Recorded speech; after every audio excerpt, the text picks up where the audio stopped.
नमस्कृत्य नरं चैव नरोत्तमं देवीं सरस्वतीं व्यासं ततो जयमुदीरये। आदरणीय बहनों, भाइयों, प्यारे बच्चों, आज की वार्ता का विषय है स्वामी विवेकानंद की श्री कृष्ण भक्ति। इसी श्रृंखला में आगे हम लेंगे स्वामी विवेकानंद की गीता के प्रति अनुरक्ति, प्रेम, अनुराग। स्वामी विवेकानंद ने 1 अप्रैल 1900 ईस्वी को, अर्थात आज से 122 वर्ष पहले कैलिफोर्निया में व्याख्यान दिया था भगवान श्री कृष्ण पर। हम उसकी चर्चा कर रहे हैं और उसके माध्यम से कुछ और महापुरुषों के विचार भी रखेंगे भगवान पर। स्वामी विवेकानंद ने कहा है कि भगवान श्री कृष्ण के चरित्र के इतने पहलू हैं कि व्यक्ति चक्कर में पड़ जाता है। कहीं राजा का रूप है, कहीं रसिक का रूप है, कहीं कवि का रूप है, कहीं कूटनीतिज्ञ का रूप है, कहीं गोपालन का स्वरूप है। तो स्वामी जी कहते हैं कि कभी कभी ऐसा लगता है, ये और विद्वानों ने भी कहा है, कभी कभी ऐसा लगता है कि कृष्ण एक नहीं कई थे और आगे चल के उन सबको एक में गूंथ दिया गया है। स्वामी जी ने इसको कहा है। कुछ और लोगों ने भी ऐसा कहा है और विशेष रूप से पश्चिम के विद्वानों ने इसको विशेष तौर से कहा है। लेकिन जो गहन चिंतक हैं, महाभारत मीमांसा लेख के ग्रंथ के लेखक हैं चिंतामणि विनायक वैद्य, बहुत विस्तार में दिया है उन्होंने श्री कृष्ण और गीता के विषय में। अंतिम अध्याय है ये उनका। और उन्होंने कहा है कृष्ण एक ही हैं, अनेक नहीं हैं, कृष्ण एक ही है। और भी विद्वानों को मैं पढ़ रहा था, उन्होंने भी ये कहा श्री कृष्ण एक ही हैं। स्वयं स्वामी विवेकानंद ने कहा है कि श्री कृष्ण से पहले अनेक लोग हो गए हैं। यहाँ पे कामदेव की पूजा होती थी मदनोत्सव नाम से, और रासलीला वगैरह उनके साथ अंग थे मदनोत्सव के। तो स्वामी जी का विचार है कि वो जो मदनोत्सव की लीलाएं हैं वो भगवान श्री कृष्ण के साथ जोड़ दी गई हैं। और वो कहते हैं कौन इतना साहसी हो सकता है जो इस बात को बल देकर कहे। अर्थात जो मान्यताएं हैं प्राचीन, उनको काटना संभव सा नहीं मालूम पड़ता। और स्वयं भागवतकार की ये साक्षी है कि श्री कृष्ण एक होते हुए भी अनेक हैं। हमने पीछे ये वर्णन किया था कि डॉक्टर राम मनोहर लोहिया ने लिखा है कृष्ण की हर चीज दो हैं। कृष्ण की माँ दो, कृष्ण के पिता दो, कृष्ण की नगरियां दो, उनकी प्रेमिकाएं दो या अनेक, इस तरह उन्होंने लिखा है इसको। और विशेष बात यह है, उन्होंने कहा है कि असली की बजाय जो बाद वाली का ज़्यादा महत्व हो गया है। जैसे भगवान देवकी के उदर से उद्भूत हुए हैं, लेकिन लोक में नाम यशोदा जी का ज़्यादा है, जहाँ जिन्होंने पाला है भगवान को। वहाँ पिता वसुदेव हैं, यहाँ नंद जी की बहुत चर्चा है। अगर वहाँ मथुरा में तो रात में ही यहाँ ले आए थे, तो यहाँ गोकुल वृंदावन जुड़ा हुआ है उनके साथ विशेष रूप से। तो स्वयं भागवतकार कहते हैं कि श्री कृष्ण ने एक ही रूप में अनेक लीलाएं की हैं जो ये आश्चर्य में डालती हैं। कुछ लोगों का व्यक्तित्व तो आश्चर्य में डाल देता है। हमारे सामने भी ऐसे लोग पैदा हुए हैं। जैसे मैं कहता हूँ स्वामी विवेकानंद बहुत सुंदर थे। दूसरी बात, वो गाते बहुत सुंदर थे, उनकी ध्वनि बहुत सुंदर थी, वो नृत्य भी सुंदर करते थे, और वो हॉकी के बहुत अच्छे प्लेयर थे। तबला बजाने में वो बहुत सिद्धहस्त थे। बहुत विशेष बातें थीं उनके चरित्र में। तो जब हम अपने युग में ही ऐसे महापुरुषों के दर्शन करते हैं, स्वामी जी तो आर्ट साइड के स्टूडेंट थे विवेकानंद, लेकिन खेतड़ी के महाराजा को मैं आश्चर्यचकित रह गया। उन्होंने रसायन विज्ञान, भौतिक विज्ञान, गणित, ज्योतिष, इसमें बहुत सी शिक्षाएं दी हैं। तो इसका अर्थ ये है कि ऐसे व्यक्तित्व आते हैं समय समय पर जिनका व्यक्तित्व बहुमुखी होता है। हम थोड़ा इधर देखें। लोगों ने जवाब दिया कि जो लोग कहते हैं कृष्ण अनेक हैं, तो वो कहने लगेंगे कि वो लोकमान्य तिलक और थे जिन्होंने गीता रहस्य जैसा महान ग्रंथ लिखा है। वो लोकमान्य तिलक और होंगे जिन्होंने मांडले जेल में भयंकर जेल यात्राएं सही हैं, मुकदमे सहे हैं, बहुत सा विपत्ति उन पर आई है।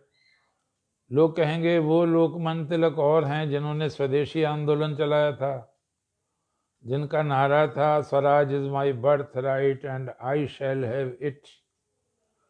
लेकिन हम जब यही देखते हैं कि तिलक जी एक ही हैं, वही विद्वता में सर्वोपरि हैं अपने समय में, गीता के ज्ञाता में वो सर्वोपरि हैं, और भारत को स्वतंत्र कराने वाले राष्ट्र निर्माताओं में भी वो सर्वोच्च हैं। उन्होंने ही जेलें काटी हैं, उन्होंने ही प्रेरणा दी है। उन्हीं के दस्तखत करा के गीता पर लोग फांसी के फंदे पर चढ़ते थे, देवता माने जाते थे वो। और लोकमान्य तिलक जी का जब स्वर्गवास हुआ तो 8 लाख आदमी उनकी अर्थी के पीछे था सन 1920 में। अर्थात तिलक जी महाराज ने अनेक दिशाओं में लोगों को प्रभावित किया था, विद्वता की दृष्टि से, राजनेता की दृष्टि से, लेखक की दृष्टि से, स्वदेशी आंदोलन के मंत्रदाता की दृष्टि से, अनेक अनेक रूप। तो इसी तरह से हम जब पाते हैं भगवान श्री कृष्ण को, कहते हैं भागवतकार, एते चांशकला पुंसा कृष्णस्तु भगवान स्वयं। मैंने अब तक जितने अवतारों का वर्णन किया, वो कहते हैं भगवान कृष्ण से पहले पहले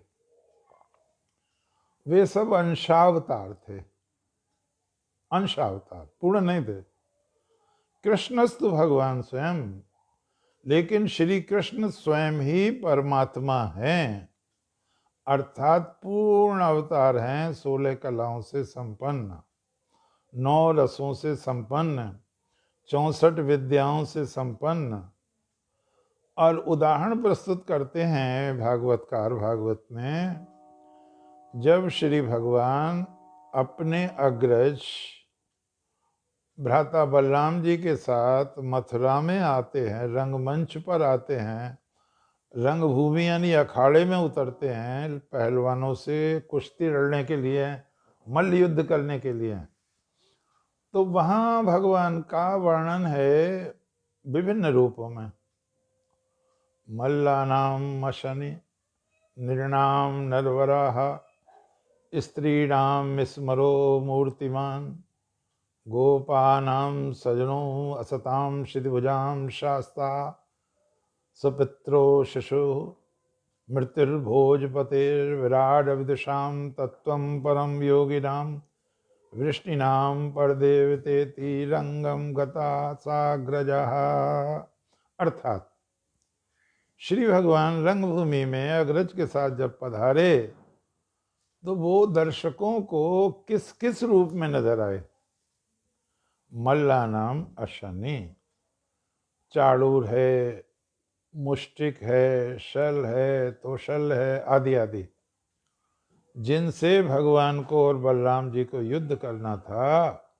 उन पहलवानों ने जो श्री कृष्ण को देखा तो चक्कर खा गए। वो वज्र शरीर है भगवान का, बजरंग कहते हैं, जैसे वज्र अंग, बजरंगबली का क्या अर्थ है? वज्र अंग, वज्र के समान जिनका मजबूत शरीर हो। तो उन्होंने जब भगवान को देखा तो मल्ला नाम अशनि, अरे ये तो लोहे के बने हुए हैं, कैसी सांचे में ढली हुई मांसपेशियां हैं, कैसे भुजदंड हैं, कैसी जंघाएं हैं, इन्होंने तो बड़ा अभ्यास किया है। ये सिद्ध होता है, डॉक्टर वासुदेव शांग्रवाल ने इसको लिखा है भारत सावित्री के तृतीय भाग में महापुरुष श्री कृष्ण निबंध में, कि यमुना की कछारों में जहां भगवान ने संगीत का अभ्यास किया, नृत्य का अभ्यास किया, वहीं उन्होंने मल्ल विद्या का वो अभ्यास किया, दूध पीना, दंड बैठक लगाना, दांव सीखना, कुश्ती लड़ना, जिससे कि आगे चलकर चाड़ूर और मुष्टिक जैसे पहलवान पछाड़े गए। कथावाचकों से इतना निवेदन है कि वो श्री कृष्ण के सौंदर्य कोमलता पर तो बहुत बोलते हैं, लेकिन भगवान कृष्ण के इस रूप पर कि वो कितने बड़े मल्ल थे, कितने बड़े पहलवान थे। आता है ना कि वसुदेव सुतम देवम कंस चाड़ूर मर्दनम देवकी परमानंदम कृष्णम वंदे जगत गुरुम। कंस तो बहुत बड़ा पहलवान था और मल्ल युद्ध में उसने जरासंध को हराया था, और जरासंध ने प्रसन्न होकर अपनी दोनों बेटियों का विवाह कर दिया था कंस से। तो कंस स्वयं में बहुत बड़ा पहलवान था, और ये चाड़ूर मुष्टिक आंध्र से बुलाए गए थे लड़ने के लिए, बहुत बड़े पहलवान थे। तो भगवान श्री कृष्ण को इतने बड़े पहलवानों ने जब देखा, अरे ये बालक तो, इनके शरीर तो लोहे के बने हुए हैं। स्वामी विवेकानंद बार बार कहते थे, हमें ऐसे युवक चाहिए जिनके शरीर वज्र के हों, धमनियां जिनकी फौलाद की हों, जिनमें रक्त बहता हो, जो असंभव को संभव करने की क्षमता रखते हों। हमें ऐसे नवयुवक चाहिए जो अनाघ्रात पुष्प के समान हो, उन फूलों के समान जो सूंघा ना गया हो, उनको मुरझाए ना हो, ताजे हों। ऐसे ही पुष्प देवताओं पर चढ़ाए जाते हैं। मुरझाए हुए पुष्प निर्माल्य कहलाते हैं, वो हटा दिए जाते हैं। तो पहलवानों ने जो दर्शन किया भगवान का, अरे बड़े भारी पहलवान हैं ये तो भाई। हम तो समझ रहे थे बच्चे हैं, कोमल होंगे, और लोग कहते नाचने गाने वाले होंगे, तो हम तो समझ रहे थे कि मल्ल विद्या से, दांव पेंच से इनका क्या वास्ता होगा।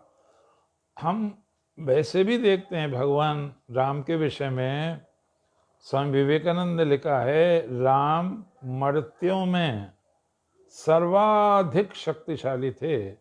उस समय धरती पर जितने भी व्यक्ति थे, भगवान राम शरीर बल की दृष्टि से सबसे ज्यादा ताकतवर थे। और उसका प्रमाण दिया है कि रावण उनकी उपस्थिति में ना आ सका सीता को लेने। उनने राम को अलग कराया, फिर धोखे से लक्ष्मण जी को अलग कराया, तीसरा धोखा किया उसने, सन्यासी के रूप में आया। तो राम मर्त्यों में सर्वाधिक शक्तिशाली थे, वज्रदेह शरीर था भगवान राम का भी। ठीक इसी प्रकार भगवान कृष्ण का शरीर वज्रदेह था। अब हम देखते हैं उल्टी गंगा बहाते हैं। ये मैं कई कथाओं में देखता हूँ तो मैं बंद कर देता हूँ फिर उसको। तो नाचना गाना तो खूब दिखाते हैं, और जहाँ श्री कृष्ण का वर्णन आएगा यदा बालक सा कोमल सा खड़ा कर देंगे।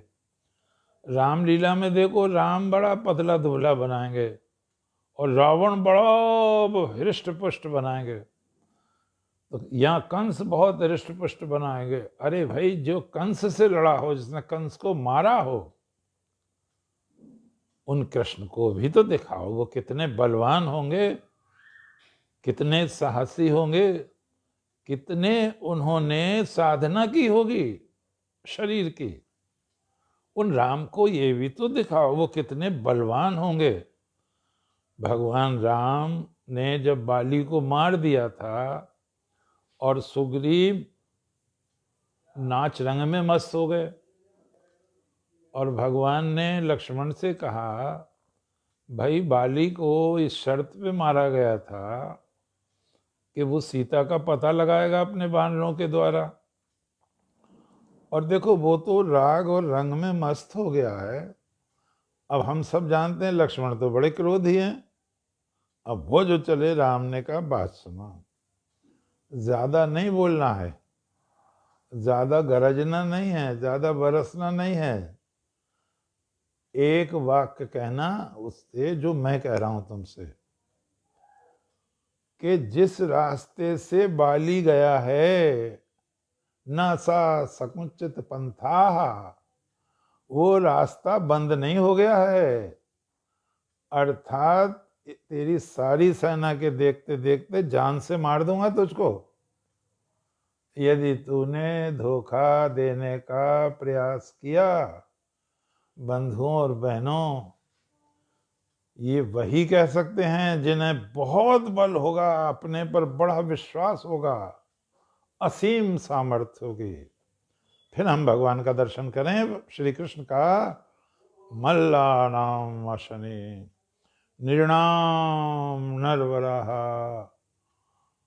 और वहां जो मनुष्यों ने देखा, अरे वो तो राजा नजर आते हैं श्री कृष्ण। तो राजा तो कृष्ण बनने योग्य हैं, ये तो कोई हिंसक पशु बैठा है कंस के रूप में आज तक, जो चरित्रहीन है, जो नीति विहीन है, जिसने बाप को जेल में डाला है, बहन बहनोई को जेल में डाला है, जो तुरंत के बच्चों का वध करने का पाप करता है। अरे बड़ा दुष्ट है, नहीं राजा होना चाहिए था उसको। मल्ला नाम श्रीनाम नरवराहा। भगवान में उन्होंने आदर्श सम्राट के दर्शन किए, उस अधिपति के दर्शन किए जो वेद में प्रतिज्ञा करके राज सिंहासन पर बैठते हैं। यांच रात्रिम जाये हम यांच प्रेतास्मि तदुभे मंत्रेण निष्ठापूर्त मे लोकम सुकृतम आयु प्रजाम ब्रजिंथा यदि ते द्रुह्ये मिति। मैं प्रतिज्ञा करता हूँ राजा के रूप में निर्वाचन होने वाला व्यक्ति, कि जिस रात्रि में मेरा जन्म हुआ है, जिस रात्रि में मेरी मृत्यु होगी, इस बीच के मेरे सारे पुण्य, मेरी संतति नष्ट हो जाए। यदि ते द्रुह्ये मिति, यदि मैं प्रजा के अधिकारों का हनन करूं, ये प्रतिज्ञा करनी पड़ती थी राजा को। और उससे कहा जाता था, त्वार्ष मंत्रभू, तू हमारे बीच का है, हम तुझे क्यों राजा बना रहे हैं, अपने से श्रेष्ठ बना रहे हैं। कृष्यत्वा रय्यत्वा पोषायत्वा। फिर उसको सावधान करते हुए कहा गया है, तुम ये ध्यान रखना, तुम राष्ट्रभृत हो, राष्ट्र के नौकर हो तुम। अगर तुमने कोई गलत काम किया, तुमको हटा दिया जाएगा। सभा और समिति राजाओं को हटा देती थी, और आप जो भी आर्य समाजी हैं या जो भी हैं, वो नित्य प्रति प्रार्थना पढ़ते हैं। वे ऋग्वेद का अंतिम सूक्त संगठन सूक्त कहलाता है। ओम संगच्छध्वम संवदध्वम संभो मनासि जानताम देवा भागम यथा पूर्वे संजानाना उपासते समानो मंत्रः समिति समानि समानं मनः स चित्तमेषां समानं मंत्र भी मंत्र एव समानेन वो हविषाजो। हम साथ चलें, साथ बैठें, साथ विचार करें, हमारे मन एक हों, हमारे संकल्प एक हों। और फिर एक और प्रतिज्ञा करनी पड़ती थी राजा को। सभासद कहते थे जो कृषि न जोते वो हमारा राजा ना बने।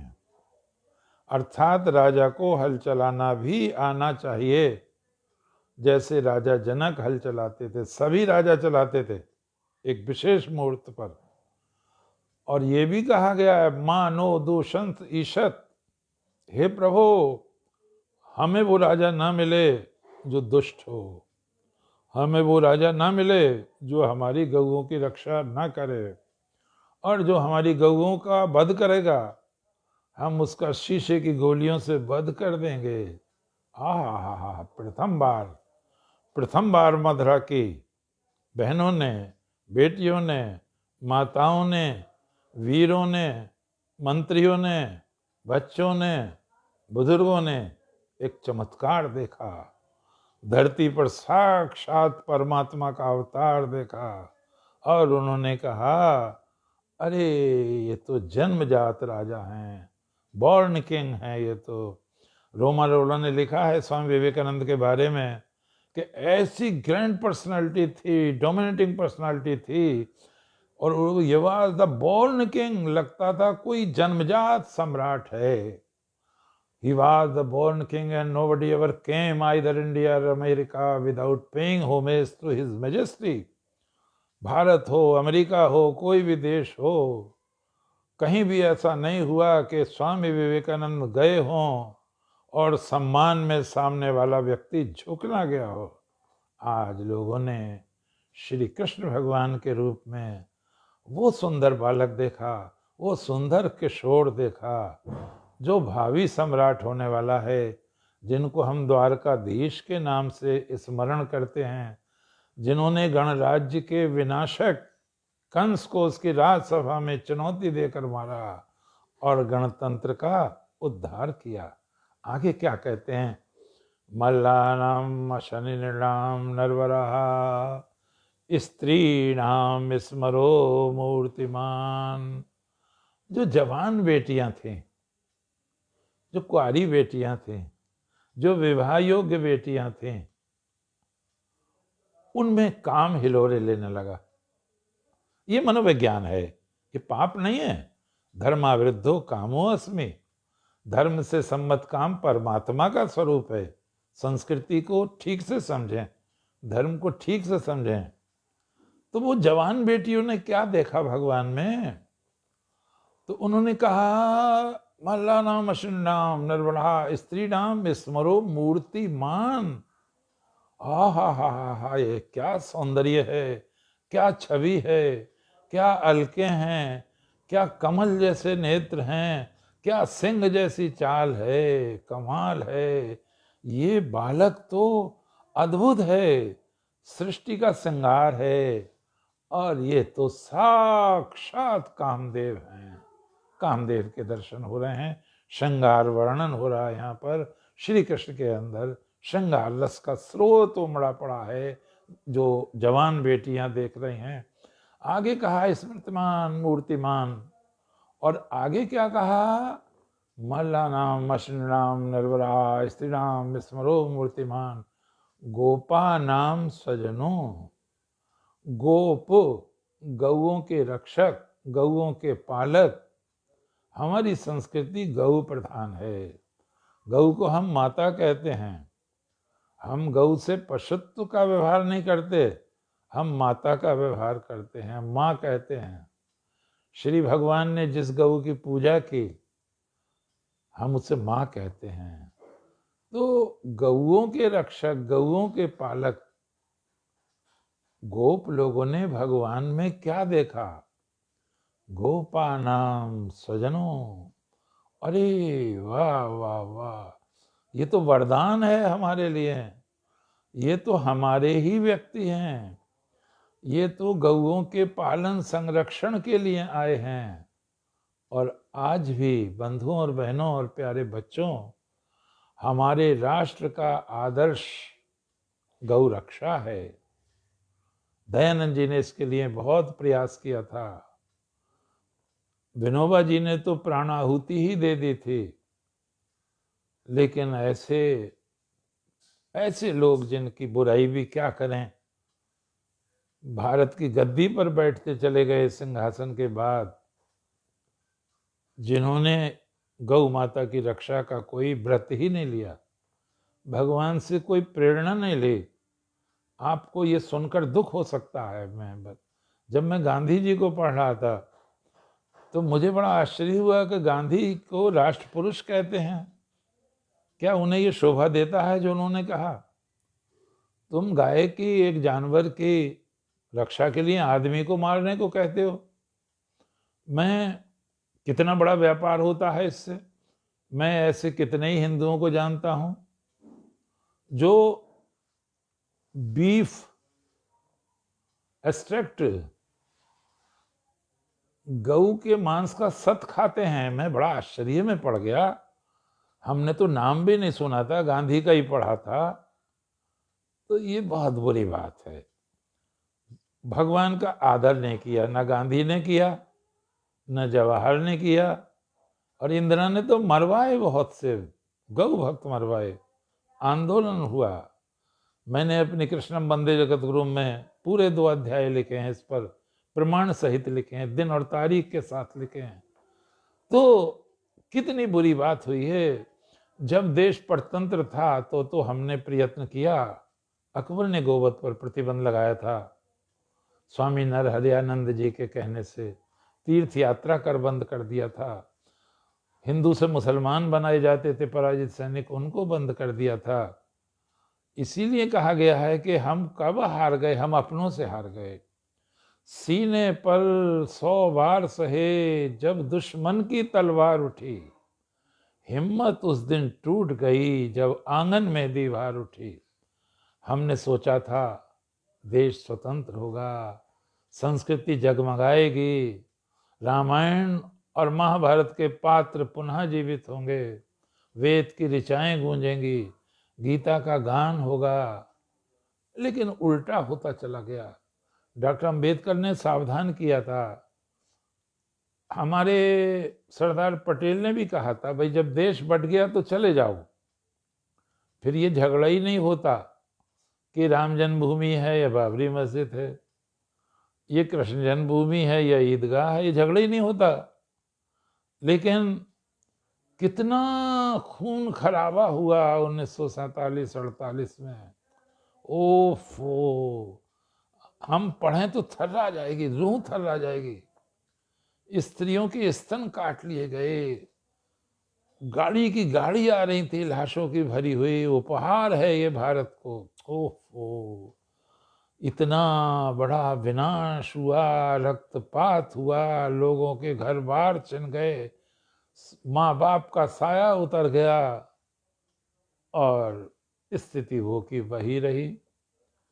मान लेते बात सरदार पटेल की, मान लेते बात डॉक्टर अंबेडकर जी की। उन्होंने कहा था कि जब तुम खुद ही कह रहे हो हम नहीं रहेंगे हिंदुओं के साथ, तो अब देश मिल गया तो चले क्यों नहीं जाते। और सरदार पटेल ने तो कहा था कि देखो, जो लोग यहाँ रहना चाहते हैं वो प्रेम से रहें, लेकिन 2 घोड़ों की सवारी ना करें। पाकिस्तान का भी समर्थन करते रहें, जैसे जयकारे बीच बीच में लगाते रहते हैं लोग पाकिस्तान के। कितनी बुरी बात है। हिंदुस्तान का झंडा, इसके नीचे पाकिस्तान के भी विद्यार्थी बचकर आए, भारत माता की जय बोल कर आए। ये तो जिंदा जादू देखा उन्होंने नरेंद्र मोदी का, और भारतीय तिरंगे का जिंदा जादू देखा, भारत की सनातन संस्कृति का प्रभाव देखा। तो हम मूल विषय को आगे बढ़ाएं।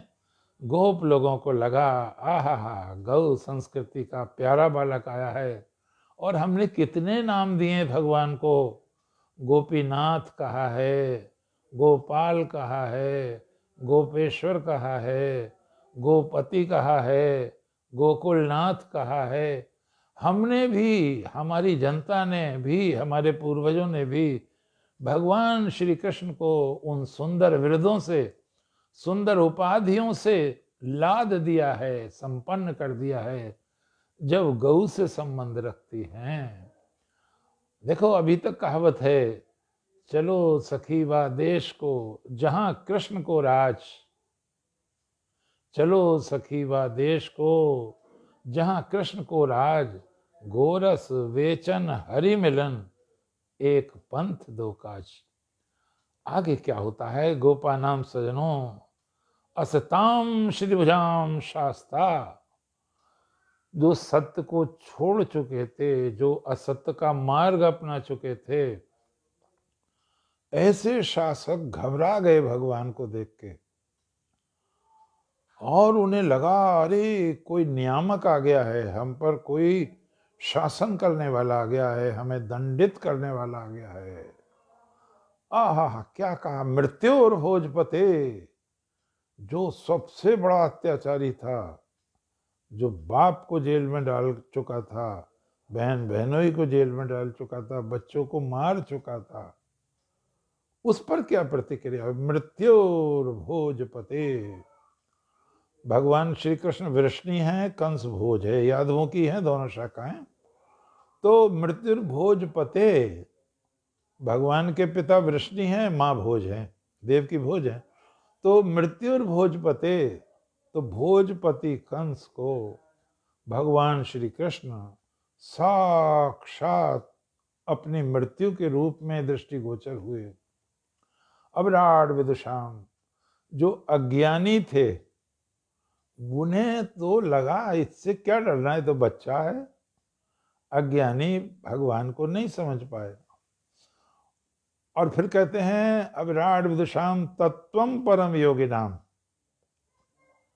जो साधक थे, जो महात्मा थे, जो सिद्ध थे, जिनको समाधि का प्रत्यक्षीकरण होता था, जो भक्ति मार्ग में बहुत बढ़े चले थे, जो अद्वेष्टा सर्वभूतानाम मैत्रा करुणेप्चा, इस ऊंची स्थिति में पहुंच गए थे, सर्वत्र परमात्मा को देखते थे, वासुदेवा सर्वमिदम, आहा, उन्हें भगवान किस रूप में नजर आए, योगी परम तत्वम, उन्हें भगवान कृष्ण परम तत्व अर्थात परम पिता परमात्मा सच्चिदानंद स्वरूप नजर आए। और वृष्णि नाम पर देवते तीर, और भगवान श्री कृष्ण वृष्णि हैं। वृष्णि लोगों को, अंधक लोगों को, 18 कुल हैं भगवान के, ये 18 कुल के लोगों को जिनका शासन था, गोकुल में भी वही लोग रहते थे, आपस में सब रिश्तेदार हैं, मथुरा के गोकुल के लोग, एक ही रक्त है, एक ही डीएनए है सबका। तो उनको कैसे लगे भगवान, 18 कुल के लोगों को। वृष्णिनाम पर देवतेति रंगम गता साग्रजा, उन्हें तो वो परम देवता दृष्टिगोचर हुए जब अग्रज के साथ भगवान प्रकट हुए रंगभूमि में। तो आप देखें भगवान कृष्ण तो एक ही है, और कितने रूपों में दर्शन कर रहे हैं लोग। तो लोगों ने जवाब दिया भगवान एक ही हैं, श्री कृष्ण अनेक नहीं हैं। वही मथुरा में अवतरित होते हैं, गोकुल में लाए जाते हैं, 11 वर्ष तक छिपा कर रखा जाता है जिससे कंस को न पता चल जाए। भाई फिर जाते हैं मथुरा में, उन राक्षसों को मारते हैं, पिशाचों को मारते हैं, सारी बाधाएं दूर करते हैं, कंस को मार के गणतंत्र का उद्धार करते हैं, उसके पिता को गद्दी पर बैठाते हैं, अपने माता पिता का उद्धार करते हैं, बड़े को सब लोगों को प्रणाम करते हैं। और कुछ दिन के लिए कृष्ण और बलराम उज्जैनी चले जाते हैं संदीपनी मुनि से विद्या प्राप्त करने। तो धोखे में आ जाते हैं लोग कि वो कृष्ण और हैं, वो कृष्ण नहीं, एक ही कृष्ण है, एक ही कृष्ण है। यही कृष्ण जो मथुरा में पैदा होते हैं, जो गोकुल में पलते हैं, जो गाय चराते हैं। अब देखो गाय से संबंधित कितने नाम और विशेषण हैं हमारे यहाँ। गोपुच्छ, नाटक का संहार गोपुच्छ कहलाता है। गोरसी या गुरसी, जिसमें दूध औंटता है गाय का। अब गवाक्ष, रोशनदान, गाय की आंख के आकार का। वात्सल्य, बछड़े से बना है। गाय सद्याजात बछड़े से जैसा प्रेम करती है, उससे वात्सल्य शब्द बना है। गवेषणा, पीएचडी डिलीट करते हैं, अनुसंधान करते हैं, ये गवेषणा गाय से बना है। जब गाय खो जाती थी तो 84 कोस का जंगल था, ढूंढने निकल पड़ते थे लोग, और जब मिल जाता था तो बड़ी खुशी मनाते थे। माँ बाप ग्वालों से पूछते थे आज देर कैसे हो गई, तो कहते थे गवेषणा में गए थे, गवेषणा में गए थे। आज हमें अपनी उस संस्कृति के मूल्यों को पहचानना चाहिए। हमें उन दुष्टों का बिल्कुल समर्थन नहीं करना चाहिए जो गाय का दूध भी पीते हैं और खून भी पीते हैं। नहीं, भगवान के रास्ते पर चलो, यही कल्याण का रास्ता है। इसीलिए हिंदू धर्म सबसे श्रेष्ठ है, कोई उसके साथ खड़े होने की क्षमता नहीं रखता है। तो भगवान का ये रूप जब तुलसीदास वर्णन कर रहे हैं श्री राम का, तो मैं विद्वानों का ध्यान आकृष्ट करूं कि पहले तो वो एक ही लाइन में समाप्त कर रहे थे, जाकी रही भावना जैसी प्रभु मूरत देखी तिन तैसी। लेकिन जैसे ही उन्होंने भागवत का ये प्रकरण देखा श्री कृष्ण वाला, तो आप देखना इसका पूरा छाया अनुवाद कर दिया है तुलसीदास जी ने। तुलसीदास जी ने इसका भी पूरा छाया अनुवाद कर दिया है। यदा यदा ही धर्मस्य ग्लानिर्भवति भारत अवित्थानम अधर्मस्य तदात्मानं सृजाम्यहम् परित्राणाय साधूनां विनाशाय च दुष्कृतां धर्म संस्थापनार्थाय संभवामि युगे युगे। गोस्वामी तुलसीदास के रूप में हमें ऐसे महामानव मिले जिन्होंने हजारों ग्रंथों में से तत्व निकालकर और भगवान राम के व्यक्तित्व को साकार करके हमें बहुत सुंदर, बहुत विमल, बहुत पवित्र चरित्र दिया है। जो वाल्मीकि के राम हैं उन्हें और सुंदर बनाया है गोस्वामी जी ने। जब 1975 में आर्य समाज की शताब्दी मनाई जा रही थी दिल्ली में, तो पत्रकारों ने पूछा मॉरिशस के लोगों से कि उस समय तो बहुत लोग ईसाई बन गए थे, आप लोग कैसे बच गए ईसाई होने से? गिरमिटिया मजदूर के रूप में ले जाए गए थे लोग उस समय। तो उन्होंने क्या उत्तर दिया, आपको अच्छा लगना चाहिए। उन्होंने कहा हमारे पूर्वज जब आए भाग के, तो रामचरितमानस का गुटका लाए थे साथ में। 1925 में स्थापित हो गया था गीता प्रेस गोरखपुर, और एक आने में रामचरितमानस दे दी थी उसने। उन्हें धन्यवाद देना चाहिए, सारे मानवता को गोरखपुर का धन्यवाद करना चाहिए। एक आने में इससे भी सस्ते में गीता दे दी, रामचरितमानस दे दिया, तमाम भागवत पुराण और महाभारत, क्या काम नहीं किया, अद्भुत काम किया। और सबसे बड़ा काम कृष्ण जन्मभूमि का उद्धार किया है, जो आज हम देखते हैं, गर्व करते हैं। तो यहाँ पर हम फिर आगे चलें तो तुलसीदास जी ने जब भगवान कृष्ण का देखा, तो वो सारा वर्णन उन्होंने भगवान श्री राम पर आरोपित कर दिया, जो उन्हें भागवत में श्री कृष्ण का नजर आया।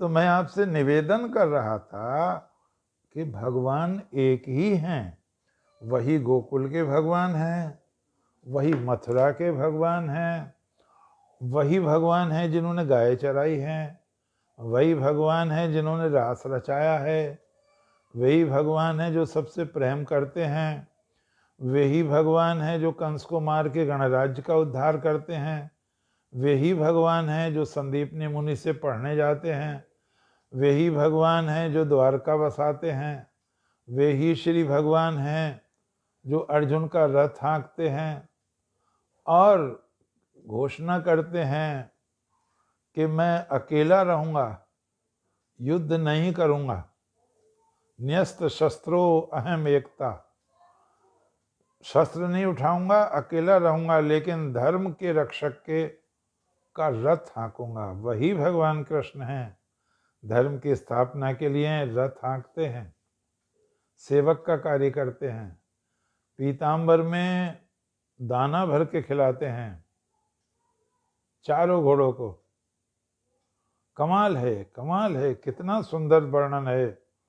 भगवान के रथ को किंकणी कहते हैं। भगवान के रथ के घोड़ों के भी नाम आते हैं। एक का नाम मेघ पुष्प है, एक का नाम बलाहक है, एक का नाम शैव्य है, एक का सुग्रीव है। आप और हम जरा कल्पना करें, तीन लोक के स्वामी, समस्त रसों के आगार, समस्त विद्याओं के आगार, साक्षात मनुष्य रूप में परमात्मा जब घोड़ों की खरैरा करते होंगे, जब उनकी मालिश करते होंगे, जब उनको नहलाते होंगे, जब पीताम्बर में दाना खिलाकर महाभारत युद्ध के लिए घायल घोड़ों को स्वस्थ करते होंगे। आहा, क्या बात कही है विनोबा जी महाराज ने। विनोबा जी ने कहा, ये भगवान ने सिद्ध कर दिया कि मनुष्य को ही थोड़ी मोक्ष मिलेगा, अरे घोड़ों को भी मोक्ष मिलेगा, उनको भी मोक्ष मिलेगा जिन्होंने धर्म की स्थापना में योग दिया है। कितनी सुंदर कल्पना आती है। जब बानर पुल बना रहे थे तो एक गिलहरी बेचारी जाती थी समुद्र में, रेत में लौट के, और फिर उसमें रेत डालाती थी। तो भगवान राम से लोगों ने कहा, भगवान राम ने बुलाया उससे गिलहरी को, ये बेटी तुम क्या कर रही हो, तुम तो जरा सा शरीर है। बोले मैं भी तो सहयोग कर रही हूँ इसमें पुल बनाने में। तो हंस पड़े भगवान, तुम क्या सा सहयोग कर रही हो। बोले कुछ तो डाल ही रही हूं मैं इसमें। अब ये बात तो ठीक है। तो कहते हैं श्री भगवान ने उसकी श्रद्धा देखकर, उसका समर्पण देखकर उसकी कमर पर उंगली फिराकर आशीर्वाद दिया। और ये कवियों की सुंदर कल्पना है कि गिलहरी के पीठ पे जो निशान है वो भगवान श्री राम के हैं। ये कल्पना भारत ही कर सकता है, ये कल्पना कोई जंगली देश नहीं कर सकता। वासुदेवा सर्वमिति सिय राम मैं सब जग जाने, करऊं प्रणाम जोर जुग पानी। हम बात का उपहार करें। स्वामी विवेकानंद ने एक समस्या तो यही उठाई है जिस पर मैं इतनी देर बोला हूं। उन्होंने कहा है कि लोगों को शंका होती है कृष्ण अनेक हैं। कभी कभी लगता है कि अनेक होंगे और एक में पिरो दिया गया है, लेकिन ये बिल्कुल सही बात है। स्वामी जी कहते हैं, मैं इसको बिल्कुल ठीक बात मानता हूं कि कृष्ण ऐतिहासिक व्यक्ति हैं, वो राजा हैं, वो शासन चलाते हैं। हम आपको साथ में एक चीज और बता दें, गांधी जी ने यहां भी अत्याचार किया हिंदुओं के साथ। उन्होंने कहा मैं तो महाभारत को इतिहास ही नहीं मानता, और ये जरूरी नहीं है कृष्ण नाम का कोई व्यक्ति हुआ हो। तो 1931 में छठे वर्ष में जब गीता प्रेस गोरखपुर का विशेषांक निकल रहा था, श्री कृष्णांक, तो उसमें आप कई लेख पढ़ें जो गांधी जी के खिलाफ हैं। गांधी जी को ऐसा नहीं कहना चाहिए था। और बड़ी आश्चर्य की बात यह है, हमारे लोग हमारे महापुरुषों के बारे में तो कह जाते हैं, लेकिन हमें नहीं पता इन्होंने कभी दूसरे धर्म के महापुरुषों के बारे में ऐसा कहा हो। पता नहीं ये क्या आपत्ति रही है। भगवान कृष्ण को ही पढ़ के गांठ बांधते। भगवान ने कहा है, स्वधर्मे निधनम श्रेयः परधर्मो भयावह। अपने धर्म की, स्वधर्म की रक्षा करते हुए मृत्यु भी आ जाए तो उसे स्वीकार करो, पर धर्म दूसरों के मूल्य मत ग्रहण करो। मेरा स्वधर्म मेरे जन्म से ही निर्धारित हो गया। जिस माँ ने मुझे जन्म दिया है, मेरा स्वधर्म है मैं उसकी रक्षा करूं। जिस धर्म ने हमें जन्म दिया है, मेरा कर्तव्य है मैं उसकी रक्षा करूं। जिस देश ने हमें जन्म दिया है, मेरा कर्तव्य है मैं उसे स्वर्ग से भी सुंदर मानूं। जननी जन्मभूमिश्च स्वर्गादपि गरीयसी। जन्म देने वाली माता और जन्मभूमि स्वर्ग से भी श्रेष्ठ हैं। ये आदर्श हमें लेकर चलना चाहिए। और स्वामी विवेकानंद ने कहा है, ये बिल्कुल सही बात है। ये गांधी को काटा है उन्होंने, गांधी ने तो बाद में लिखा, विवेकानंद तो पहले हुए हैं। ये बिल्कुल सही बात है। श्री कृष्ण ऐतिहासिक महापुरुष थे। मैं ये भी चुनौती देता हूं, वही महापुरुष हैं जिन्होंने नया अध्याय लिखा धर्म के क्षेत्र में। क्या नया अध्याय है? कर्म तो करो, फल की इच्छा मत रखो। आसक्ति निकाल कर कर्म करो।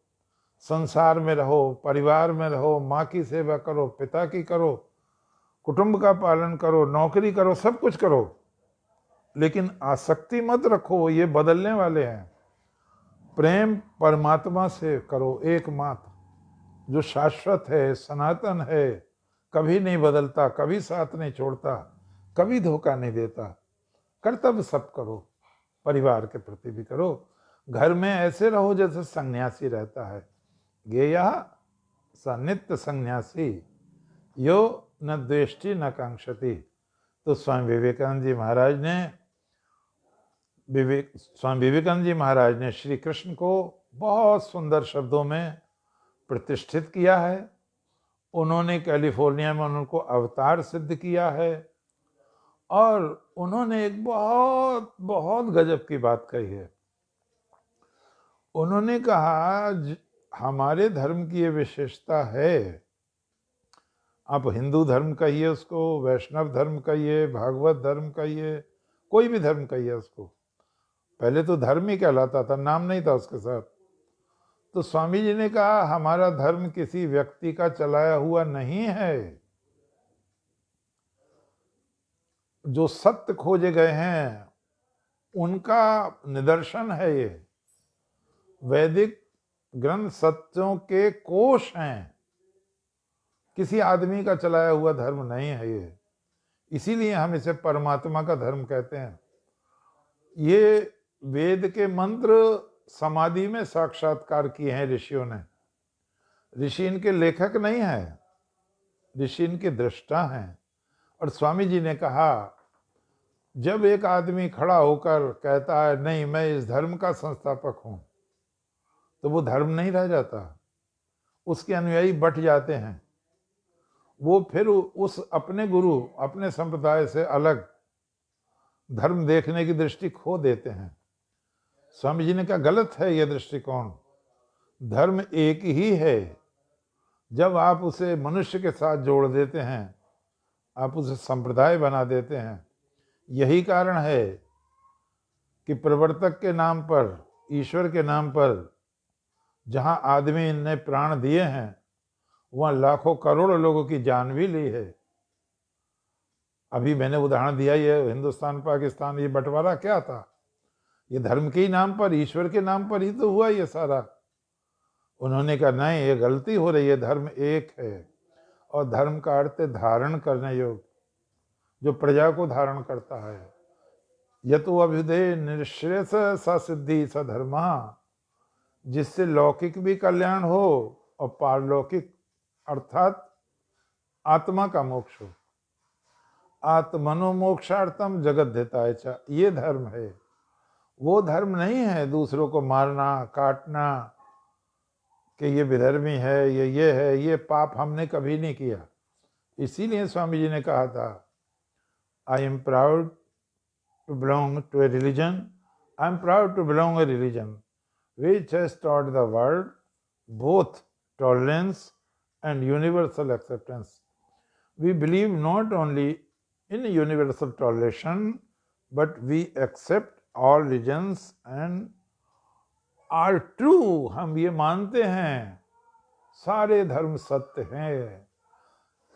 इसीलिए मेरे धर्म वालों ने, मेरे देश वालों ने ईश्वर के नाम पर कभी तलवार नहीं उठाई, कभी अत्याचार नहीं किए।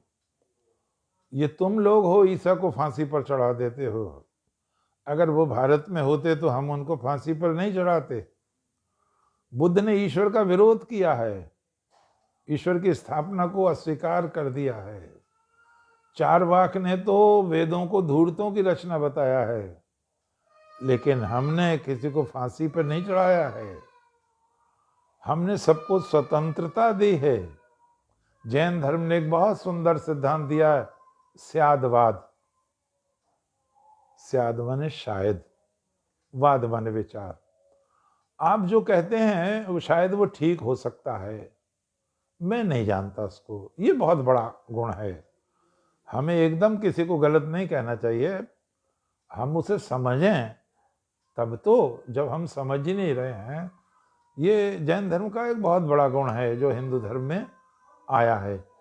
और स्वामी जी ने कहा है पार्लियामेंट में भी, हमारे यहाँ एक्सक्लूसिव शब्द का कोई अनुवाद नहीं है, वर्जना का कोई अनुवाद नहीं है। हम किसी को वर्जित नहीं करते। और हम ये मानते हैं अंतरापितु तदृष्टाहा, भारत में ही नहीं अन्य देशों में भी, हमारे धर्म में भी नहीं अन्य धर्मों में भी परमात्मा के अवतार होते हैं। हमारे परमात्मा श्री कृष्ण ने हमें दृष्टि दी है। यद यद विभूतिम मत सत्वम श्रीमदूर्जित में वा तत्तदेव अवगच्छत्वम मम तेजो अंश संभवम। कहीं भी पूरे ब्रह्मांड में जहां जहां तेजस्वी प्रतिभाएं धर्म की रक्षा कर रही हैं, अधर्म को रोक रही हैं, जानो मैं आया हूं। सभी धर्मों में, सभी श्रेष्ठ विचारों में मैं ऐसे गुथा हुआ हूं जैसे धागे में मणियां प्रोई होती हैं। हमारे भगवान ने हमें विशाल दृष्टि दी है। स्वामी जी के शब्द आप ग्रहण करें। उन्होंने कहा, श्री भगवान ने कहा, धर्म एक ही है, वही विभिन्न रूपों में प्रकट होता है।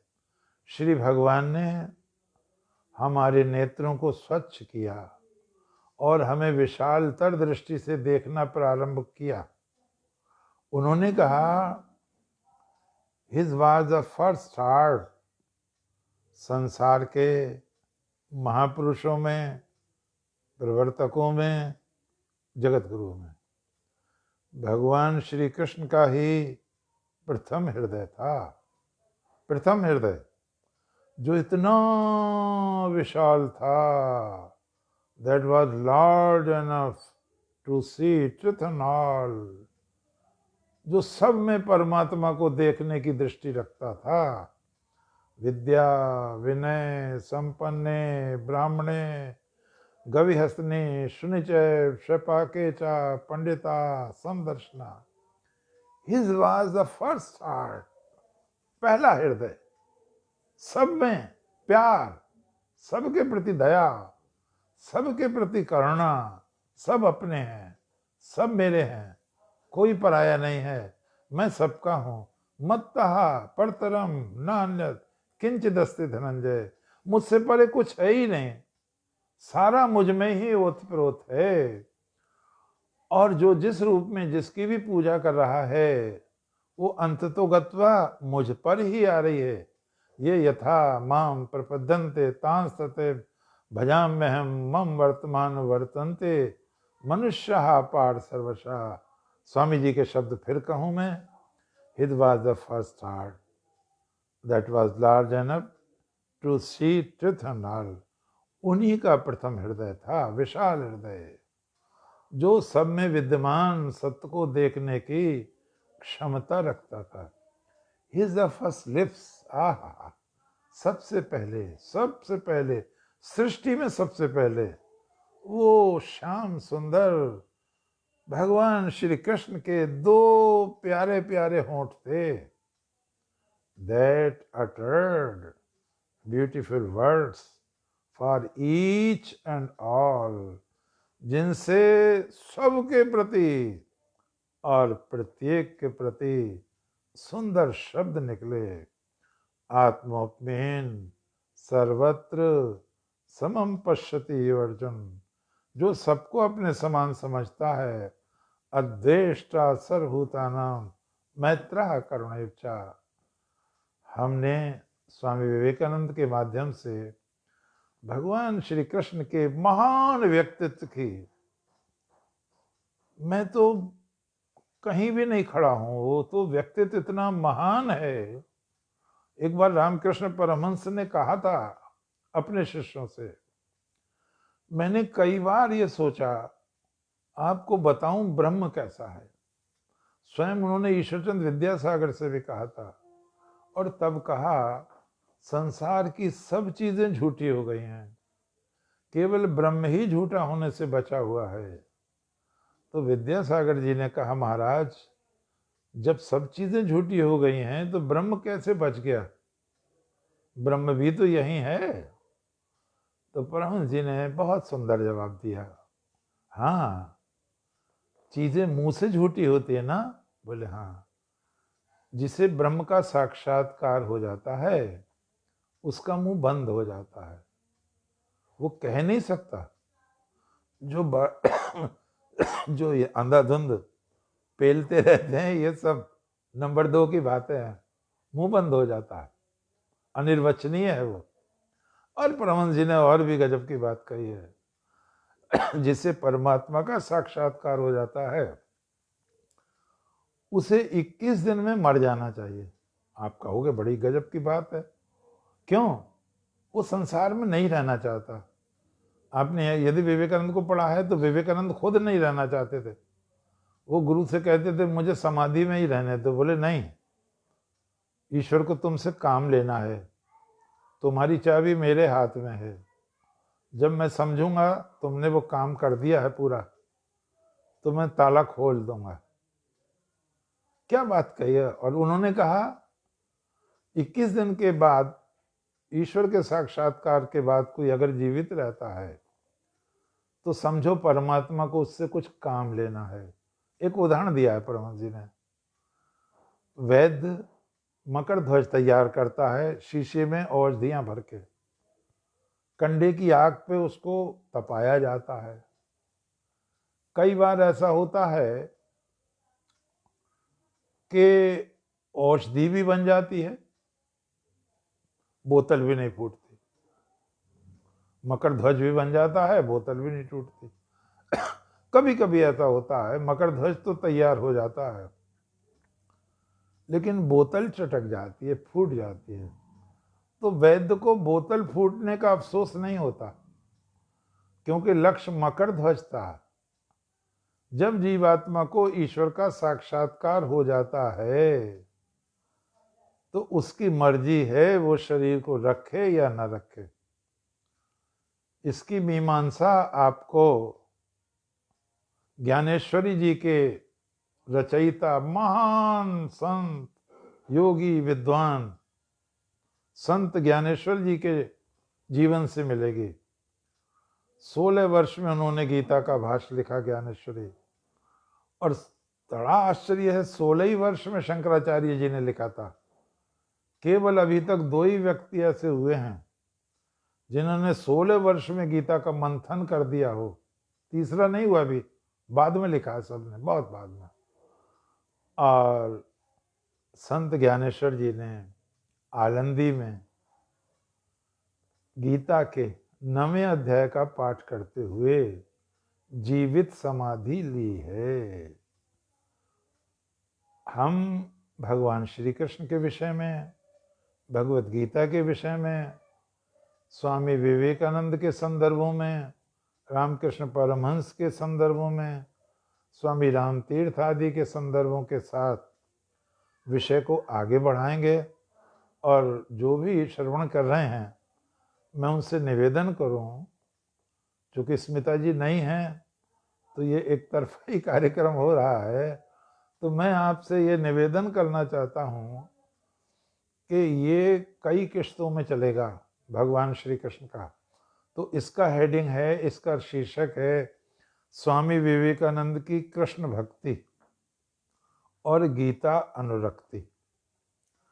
जब श्री कृष्ण पूर्ण हो जाएंगे तो भगवत गीता के विषय में स्वामी जी ने क्या क्या कहा है, हम इसकी चर्चा करेंगे।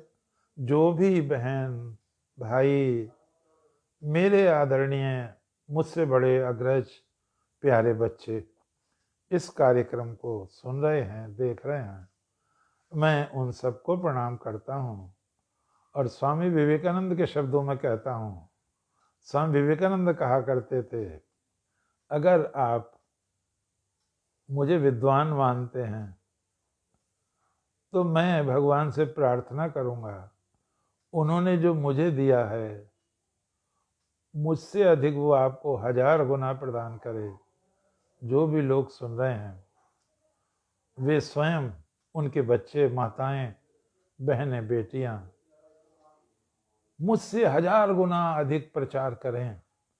इन्हीं शब्दों के साथ सर्वे भवन्तु सुखिनः, सर्वे सन्तु निरामया, सर्वे भद्राणि पश्यन्तु, मा कश्चित् दुःखभाग् भवेत्।